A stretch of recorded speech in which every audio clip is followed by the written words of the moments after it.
All right, y'all. I'm still on summer vacation, but I'm starting to think about this geometry class and this course, and so I just kind of want to answer the question: what are we going to learn? What is the geometry course about?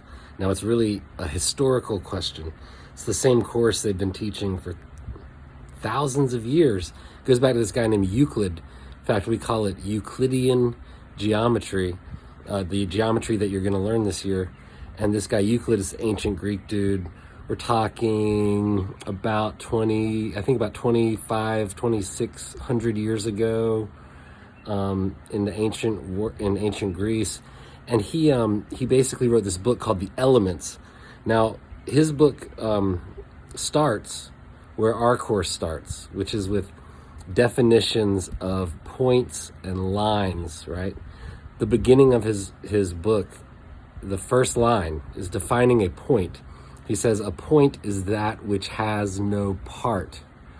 What does that mean? That means a point is the smallest thing you can imagine. In fact, it's so small, it doesn't have any parts. It's not there. It's not there at all.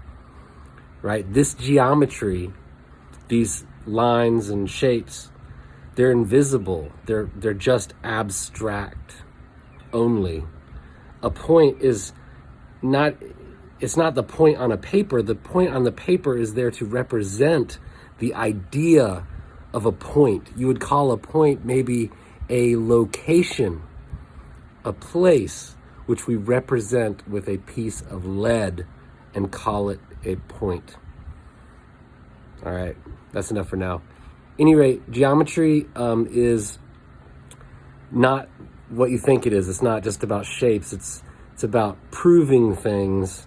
It's about a whole system of thought that change. It's like one of the bases of Western thought goes back to this Euclidean geometry, where you try to establish facts from axioms, and you have theorems, and you're trying to prove things to be true.